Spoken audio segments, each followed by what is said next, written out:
Wa'lam, kata Imam Ghazali melanjutkan ya. Annan nasa fi talabil ilmi ala thalathati ahwalin. Wa'lam annan nasa fi talabil ilmi ala thalathati ahwalin. Wa'lam, dan ketahuilah olehmu, wahai orang miskin tadi. Apa kata Imam Ghazali? Ya, nih perlu tahu. Apa yang perlu kita ketahui? Annan nasa, bahwasanya sesungguhnya manusia fi talabil ilmi, dalam menuntut ilmu, ala atas salah satu tiga ahwalin, keadaan. Kata Imam Ghazali, wahai manusia, wahai para penuntut ilmu, manusia itu dalam dia belajar, dalam dia menuntut ilmu, keadaannya ada tiga. Ya, dia memiliki tiga keadaan. Hidir dalam belajar, ada tiga keadaan hidir. Manusia itu kemungkinan dalam belajar itu tiga, itulah keadaannya nanti. Apa keadaan yang pertama? Rajulun talabal ilma liyattakhidahu zadahu ilal ma'adi walam yaqsid bihi illa wajhallahi wad daral akhirata fa hadza minal faizina. Rajulun talabal ilma liyattakhidahu zadahu ilal ma'adi walam yaqsid bihi illa wajhallahi wad daral akhirata fa hadza minal faizina. Satu, rajulun, ya, seseorang penuntut ilmu itu apa? Talabal ilma, menuntut dia akan ilmu. Artinya seseorang, keadaan pertama, keadaan di mana seseorang itu dia belajar, dia menuntut ilmu dalam bentuk apapun. Karena menuntut ilmu itu banyak, ya. Cakupan menuntut ilmu itu luas. Sekolah salah satu saja. Kuliah salah satu. Kuliah bukan satu-satunya cara menuntut ilmu. Orang yang tidak kuliah, mereka tidak berdosa. Mereka masih bisa belajar dalam bentuk yang lain. Di antara bentuk menuntut ilmu adalah majelis yang kita lakukan saat ini. Ini salah satu bentuk majelis talabul ilmi. Makanya majelis kita namanya majelis ilmu. Karena fokus kita adalah talabul ilmi. Karena yang wajib itu talabul ilmi faridatun ala kulli muslimin. Karena menuntut ilmu itu adalah kewajiban. Maka majelis kita memfokuskan kepada talabul ilmi. Kita fokusnya adalah pengkajian ilmu. Makanya kita tidak banyak yang aneh-aneh. Fokus kita adalah talabul ilmu. Makanya dalam lambang kita itu harus ada unsur kitabnya sebagai simbol penuntut ilmu. Kalau mau tambah boleh ada tambah unsur penanya, ya. Unsur pokoknya itu adalah kitab, dan unsur pokok berikutnya adalah masjid, ya, disimbolkan dengan kubahnya saja. Artinya kitab yang kita kaji tidak jauh dari cakupan masjid yang merupakan sebagai rumahnya umat Islam. Artinya kajian ilmu kita adalah kajian ilmu keislaman. Ilmu apa saja, kalau ada nuansa keislamannya boleh kita bahas. Itu makna itu, ya. Sehingga akhirnya kita fokuskan namanya itu adalah majelis ilmu. Ya, sama majelis taklim itu juga majelis ilmu sebenarnya. Walaupun di masyarakat akhirnya majelis taklim berubah. Yang majelis taklim itu akhirnya tidak lagi penuh dengan ilmu, ya. Kadang-kadang banyak ngerumpi. Belum lagi musim kampanye, ya. Masuk kampanye loh. Nah, kondisi yang pertama, si penuntut ilmu itu apa? Liyattakhidahu, untuk yattakhidah, mengambil oleh dia rajulun hu, akannya ilmu, mengambil ia atau menjadikan ia ilmu itu apa? Dia mengambil ilmu apa? Sebagai zadahu, sebagai zatnya, sebagai bekal, sebagai tambahan bekalnya itu ilal ma'adi, menuju kepada negeri akhirat, ilal ma'an, kepada negeri perjanjian, kepada tempat yang sudah dijanjikan. Negeri akhirat adalah negeri yang dijanjikan, semua akan masuk ke sana. Maka disebut ma'an. Telah dijanji tempat perjanjian. Artinya si penuntut ilmu ini, Siska belajar itu apa? Dia menuntut ilmu untuk bekal akhirat dia. Bekal pada hari perjanjian. Hari yang telah dijanjikan kepada Siska adalah hari akhiratnya. Ada yang begitu kira-kira? Saya ngaji ini untuk bekal saya di akhirat nanti. Ada yang begitu? Ada yang kuliahnya begitu? Iya. Kalau kuliah belum ya. Berarti kayaknya kalau kuliah belum masuk yang nomor 1 ya. Ingat, masih ada 2 keadaan lagi nih. Ini keadaan yang pertama ya. Keadaan pertama dia menuntut ilmu untuk nanti, bukan untuk sekarang. Bukan untuk dunia, tapi dia menuntut ilmu itu untuk bekalnya di akhirat. Karena dunia itu mazru'ah. Artinya dia sedang menanam sekarang. Dia sibuk berkebun. Tujuan nanti pada waktu ma'an ada masa ma'annya. Dijanjikan bagi dia panen ya. Walam yaksud bihi, dan tidak dia bermaksud bihi dengannya menuntut ilmu itu illa kecuali wajah Allah, kecuali karena Allah. Itu maksud wajah Allah itu artinya karena mengharapkan Allah semata ya. Wajah itu bukan maknanya wajah begini. Artinya wajah itu kenapa disebut wajah? Karena dia menghadap ke sana. Artinya kenapa dia belajar? Karena wajah Allah. Artinya karena dia ingin menghadap Allah ya. Karena warna wajah itu kan artinya menghadap. Kenapa dia belajar? Karena dia ingin karena mengharapkan wajah Allah. Artinya karena dia ingin mengharapkan bisa menghadap Allah nanti dalam keadaan dia berilmu ya. Atau bahasa kita singkatnya lillahi ta'ala. Ada yang kuliahnya karena lillahi ta'ala? Oh ya. Itu dia yang belum ya. Ya kalau mungkin di kuliah tidak bisa. Di tempat kita belajar. Yang mana tempat kita belajar sesungguhnya? Di mana tempat kita belajar sesungguhnya? Makanya bentuk menuntut ilmu itu banyak. Ya mungkin kalau untuk kuliah sulit kita mau lillahi ta'ala. Karena toh pihak kampus sendiri sudah menggembor-gemborkan itu. Kami alumni, wah ayo kuliah. Alumni yang ngompori biar supaya seperti mereka bisa kerja. Biar ini. Makanya untuk ini perguruan tinggi sulit menggunakan nasihat Al-Imam Al-Ghazali ini untuk pendidikan formal sulit. Yang bisa melakukan ini adalah lingkungan pesantrennya, lingkungan pengajian masjid, pengajian rumahan. Apa yang dia cari? Ngaji di masjid tidak pakai ijazah. Ada pun ijazah tidak bisa pakai kerja, tidak bisa dia banggakan, tidak ada titel sama sekali. Jadi kita boleh besok ya pakai titel asofi aja ya. Faisal dinyatakan taman ya, Faisal asofi. Nah kan kita tidak punya titel itu, walaupun mungkin di kontak asofi itu kode saja Faisal, ini bedanya dengan Faisal yang lain adalah ini Faisal jamaah asofi itu saja palingan ya. Diberikan gelar asofi di ujung itu bukan gelarnya kok, kode saja di kontak HP. Karena nama Faisal pasaran. Sampai tiap kampung nama Faisal ada. Faisal yang mana? Maka buatlah Faisal asofi. Bukan gelar dia ya. Untuk membedakan dia daripada Faisal yang lain. Kita kan tak punya gelar akademik. Dan ijazah kita tidak bisa dipakai untuk melamar kerja. Tak yang dipintakan ijazah perguruan tinggi. Yang dipintakan ijazah sekolah. Mau lamar PNS pakai ijazah asofi. Tak lulus berkas pasti. Pemberkasannya dipastikan tak lulus. Kalau begitu apa yang kita harapkan? Ternyata untuk kepentingan dunia kita tidak dapat.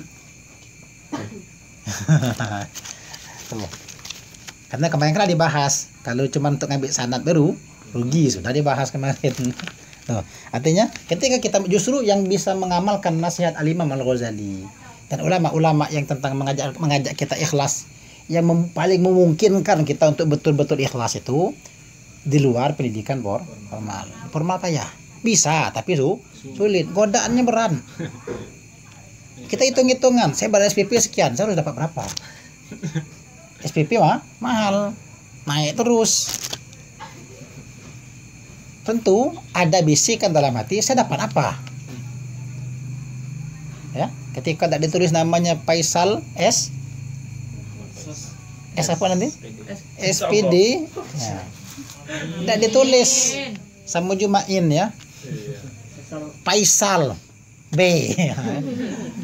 SPD lah, ini mahal SPD ini. Kaget lah ya. Jadi kalau ada orang protes, namanya tidak ditulis gelarnya, kita bukan berburuk sangka. Wajar. Dia telah menghabiskan banyak uang untuk itu. Ya, dia telah banyak menghabiskan uang untuk itu. Yang berbekas hanya gelar. Kita tidak punya gelar. Majelis kita tidak akan memberikan gelar apa. Insyaallah kita konsisten. Ya, tidak akan memberikan kalaupun ada Faisal Asofi di kontak HP, itu membedakan dari Faisal yang lain. Karena terlalu banyak Faisal ya, tiap kampung ada Faisal. Ada Faisal, ada Faisal ya. Ada pakai P, ada pakai M, ada pakai SH ya. Faisal ya.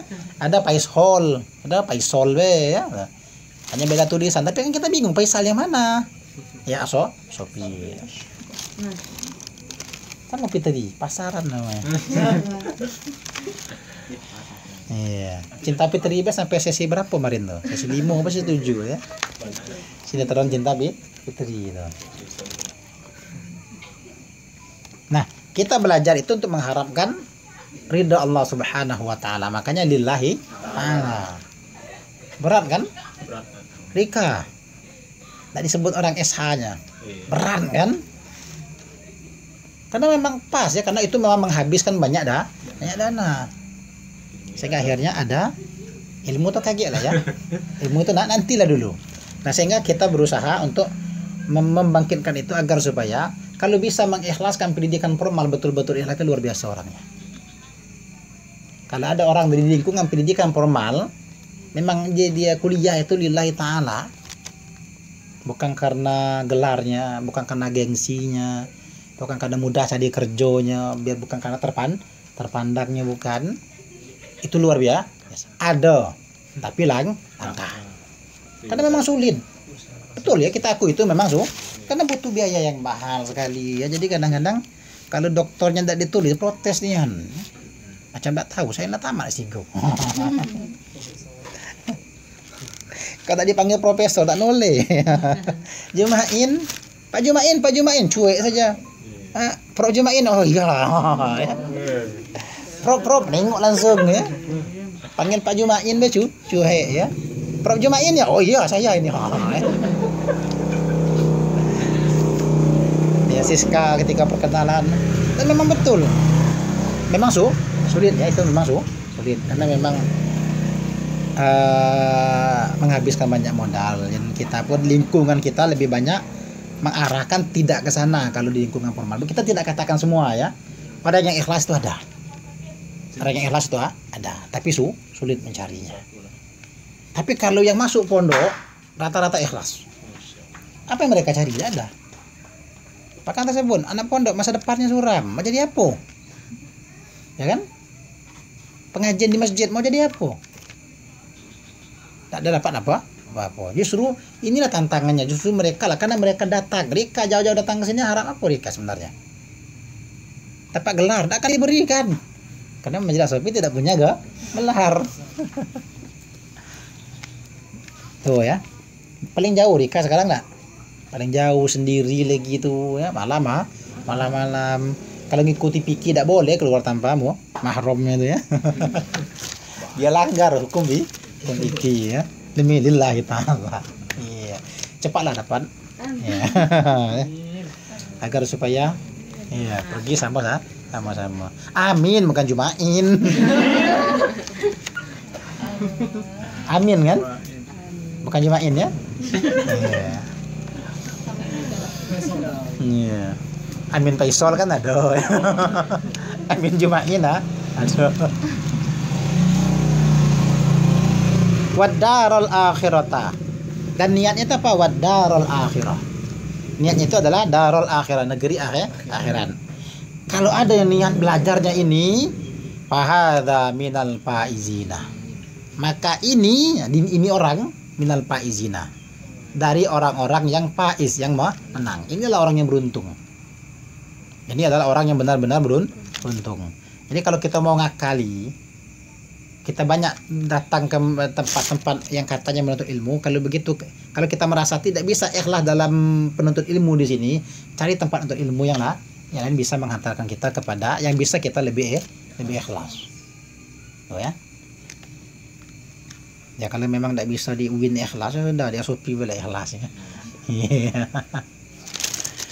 Tuh jemaahnya. Maka jemaah rajin ngaji. Alhamdulillah, ini luar biasa ini ya. Karena memang sudah biasa di luar kan. Tuh. Itu kondisi yang pertama. Hal yang pertama, keadaan penuntut ilmu yang pertama. Langka. Ini penuntut ilmu yang langka.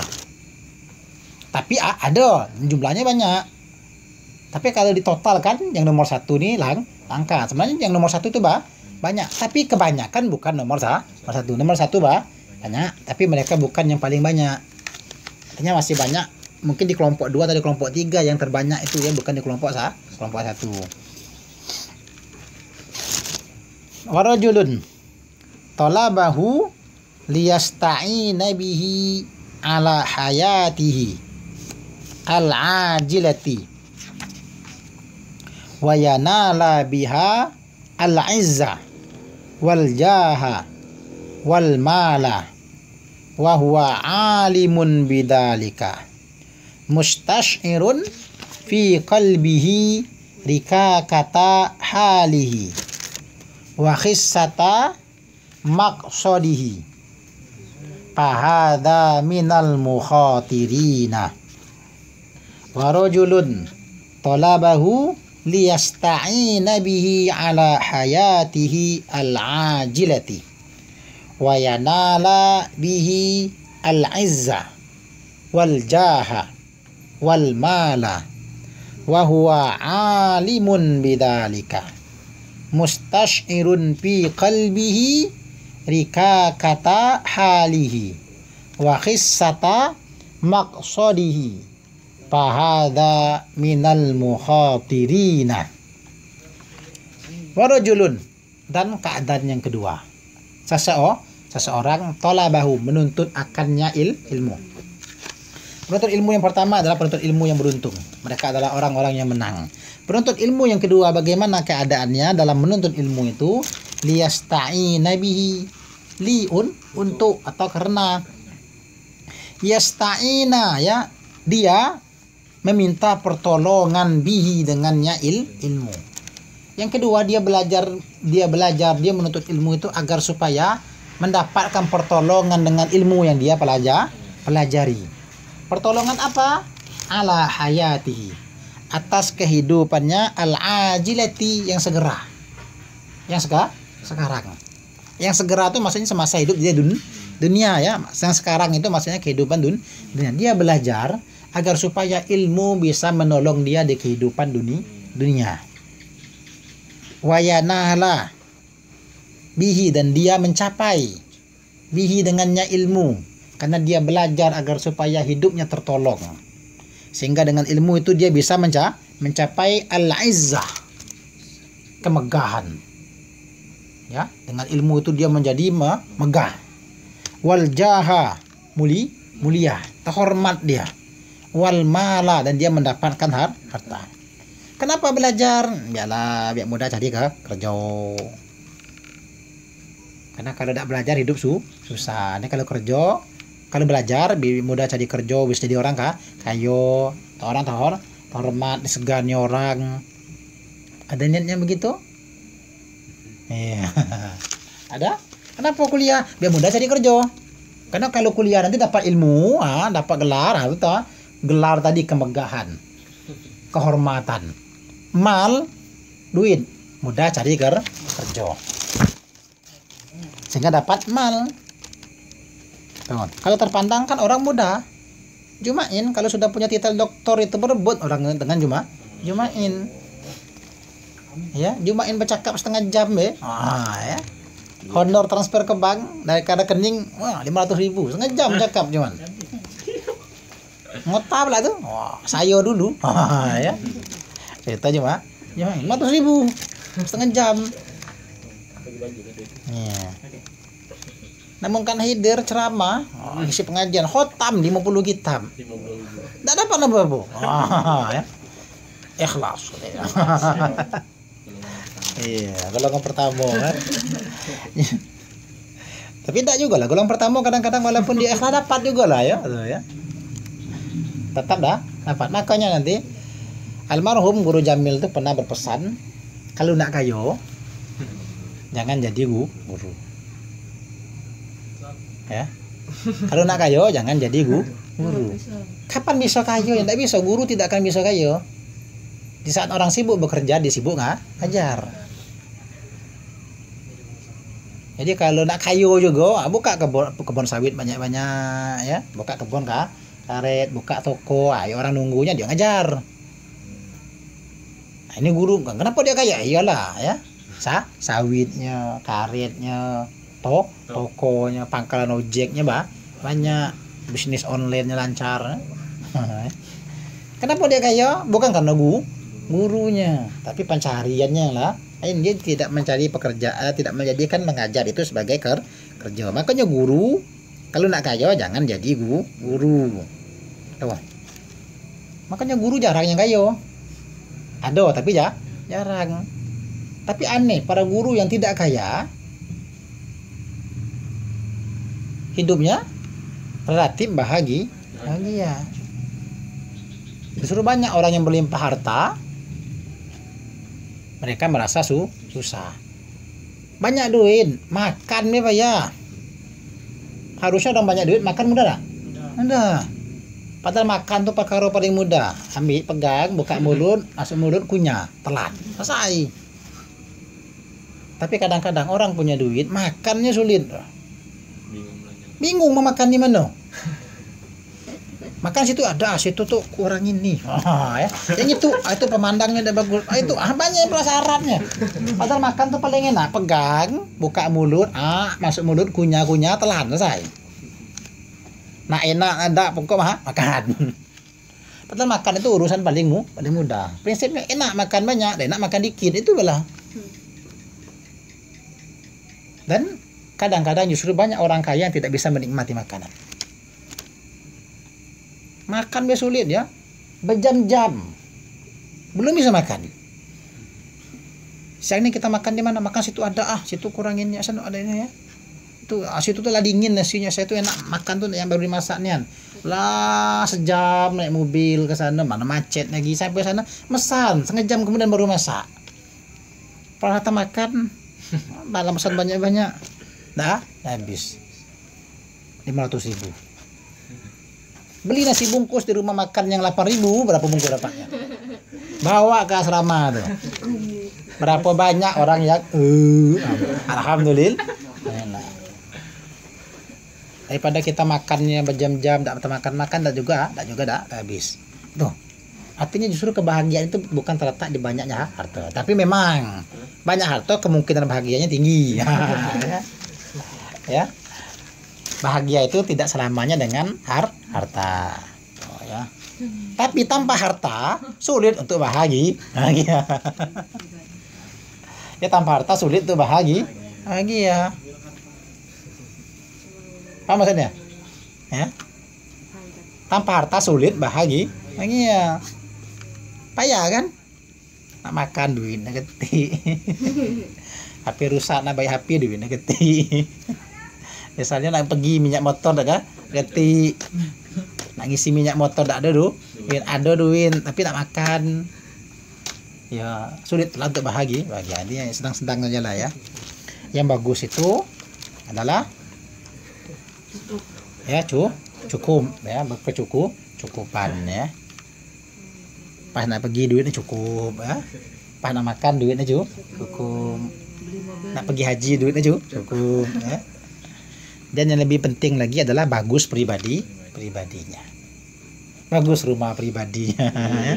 Bagus mobil pribadinya, ya. Bagus pesawat pribadinya. Tuh Rika, tadi yang nanti yang bagus pribadinya, iya. Ya, Rika ya, bagus mobil pribadinya. Tuh. Nah, dia belajar itu agar supaya ilmu itu menjadi penolong bagi kehidupannya, ya, sehingga dia mendapatkan izzah, mendapatkan jah, mendapatkan mal. Wa huwa alimun bidzalika, dan dia mengetahui demikian itu. Kenapa dia lakukan itu? Dia tahu. Padahal dia tahu kalau sebenarnya menuntut ilmu itu bukan itu gunanya. Ya, dia tahu sebenarnya, dia mengetahui yang demikian itu. Artinya dia tahu ini salah. Dia tahu niat dia belajar adalah niat yang salah. Oh, saya pengen terkenal nanti, makanya saya kuliah. Dia tahu, tapi dia tahu ini salah sebenarnya. Mustash'irun fi qalbihi. Mustash'irun, dia adalah orang yang mustash'ir, merasa fi qalbihi, dalam hatinya itu. Ya, walaupun tidak dia katakan, tapi dalam hatinya ada perasaan, merasa. Mustash'irun, ya, dia adalah orang yang merasakan fi qalbihi, di dalam hatinya itu apa? Rika kata halihi, ya. Rikaka, akan kelemahan halihi, keadaannya itu. Dia merasa dalam hati, saya ini lemah sebenarnya. Posisi saya, keadaan saya ini keadaan yang salah. Ini keadaan yang buruk, ini keadaan yang rapuh, ya. Wa khissata maqsadihi, ya, dan khissah, jelek, buruk atau jahat maksudnya itu. Dia tahu dalam hatinya terasa, ya, rapuh keadaan saya ini, ya. Keadaan saya begini ini keadaan yang tidak kokoh. Ini maksud yang jahat. Ini niat yang buruk. Namun tetap dia lakukan, tapi ada perasaan itu dalam hatinya. Fahadha minal mukhatirina. Maka ini adalah orang yang mukhatir.